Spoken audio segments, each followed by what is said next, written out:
Good day, everyone, and welcome once again to another episode of Soul Talk. This is something we look forward to every year during Adventure in Faith, where we get to hear from our members and friends on how the principles that we teach here support them in living their best lives. And today, we're so honored to have with us none other than our prayer chaplain, Mr. Micheal Brown. Micheal, thank you for being a part of this conversation today as we talk about physical unfoldment. So, Micheal, to get started, please share with us your journey to UTC. It was a long time ago. I started UTC back when the church was just starting to build. They got the building, they were building everything, and you all were over in the other complex, the Blue. I can't remember the exact address. Off the Palmetto Expressway. Yeah, off the Palmetto Expressway. And as a matter of fact, a friend had introduced me to UTC, and I was like, why is my friend not coming to the church that we was going to? And I started coming. I heard a message from Reverend Mary, and I joined the choir. And that was back in 1990. Yeah, back in the 90s. Yeah. And I had been with UTC ever since. I had moved away to Tampa, to Las Vegas, but I always stayed in touch with the church and the teachings and joined the study groups.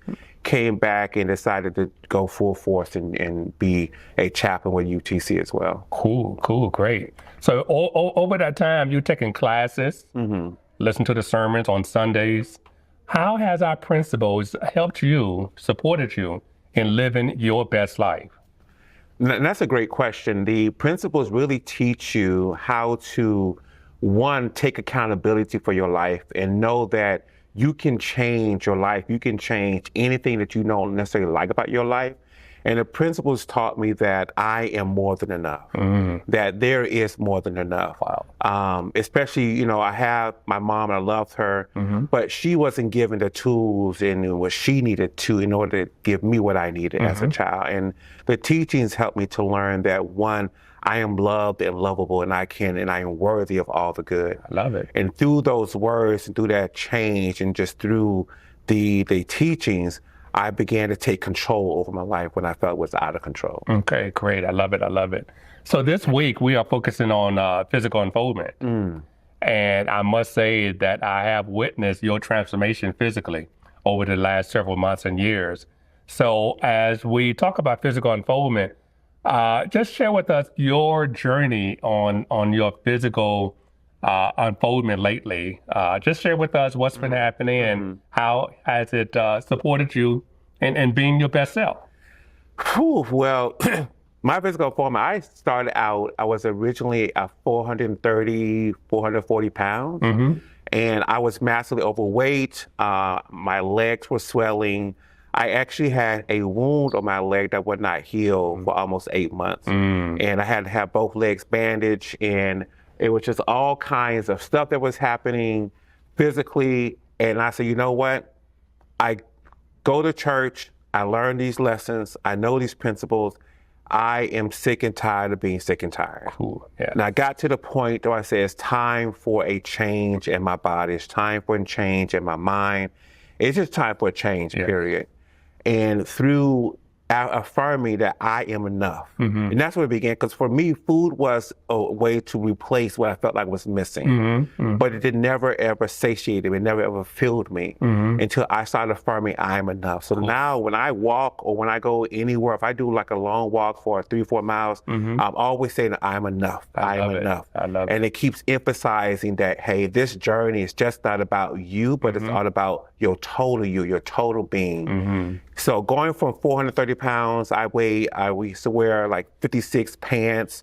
Now I'm down to 36 pants, yes. Wow. And I actually got my first pair of 36 pants. Thank you. Yes. And I said, can I wear 36? Let me go try to buy a pair of 36 pants from Walmart. And it was not big to other people, but being able to just buy clothes off the rack and not have to go to a specialty store to try to find them, you pay $10, $20 more than the actual pants or what they cost, was phenomenal. Right? And it was just awesome. And the church has really taught me how to take control of my life using the principles. Cool. So what are some of the, if you don't mind sharing, just some of the practices that helped you in and working on your physical unfoldment and getting your weight down, if you don't mind sharing? Yeah, definitely. First, you have to understand your relationship to food. Why you eat, what do you eat, when you eat, what are your triggers, what are you trying to feel, what void is missing from your life? Because a lot of times food is not about, for people, it's not about trying to sustain them or for energy. They use food to comfort themselves. At least for me, I use food to comfort myself. So once I understood that the food is not going to replace what's already within me, but I have to now understand that the food is just a mechanism to allow my body to function for energy. Once I understood the food does not love me, okay, and I understood the food does not care if I'm happy or sad, yes, and it doesn't care if I buy it from the shelf or not, yes, it doesn't care if I eat it at 12 o'clock at night or 5 o'clock in the morning, the food does not hug you. yes. But what hug you is the God within you. I love it. And knowing that you are more than enough. And I cannot say that enough. You have to know More than enough. that you're more than enough. I love that. Okay. And you have to love yourself enough to say, okay, what is it and why is it that I'm eating the way I'm eating? Okay. And people say go on diets. I do not like the word diet. Okay. It's a lifestyle change. It is. You're changing your mindset from within, without. If you believe that you are not enough and that you're not worthy, you have this fat mentality or whatever this mentality on the inside, it's going to carry on the outside. I love it. I love it. As so within, without. Yes, yes, sir. Thank you for sharing that.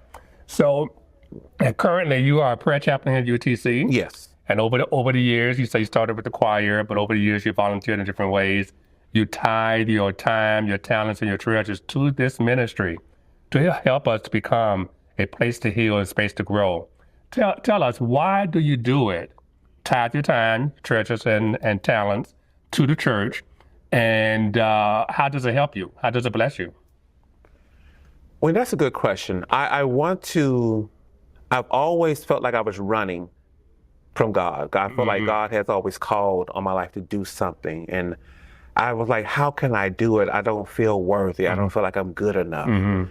I made some decisions in my life that were not the best decisions. But in the end, I had to realize that God has already forgiven. And I need to forgive myself. Yes. And through that, I learned that, hey, what's the best way you can show that you are worthy and that you're good enough and that you want to express this and the other people can also know they're worthy and good enough, other than being in service.